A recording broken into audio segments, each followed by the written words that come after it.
सावरायनाय हाबाफारि लादों मा बुंनो सानो? दिनै UPPL BJP आरो SJP जोंनि गाहाय थाखोनि बिबानगिरिफोरजों सावरायनाय जादों। हेल' लोगोफोर, एबारनि फैबाय थानाय इलेक्सनाव बिथां प्रमद बर' सारआ मा फोरमायदों नोंथांमोना खोनाबाय जानांगौ।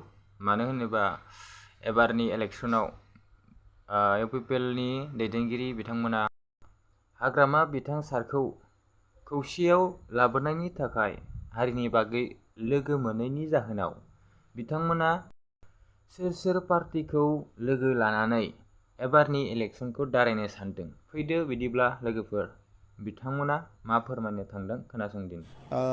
BJP नि शक्ति केन्द्र, जोंनि UPPL आरो SJP नि प्राइमारि। दा फैगौ बाइ इलेक्सनखौ लानानै ग्रासरुट लेभेलाव गोबां खामानि मावगासिनो दङ।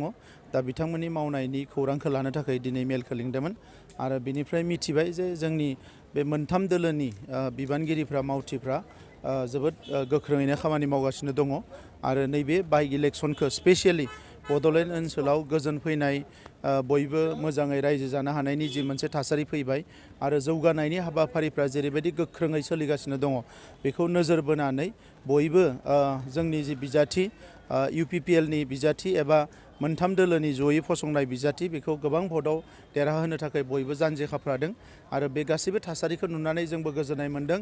गमामायैनो एबार बाइ इलेक्सनाव जोंनि बिजाथिया फिन खेबसेबाव 50,000निख्रुइ बांसिन मार्जिन भट लानानै देरहागोन।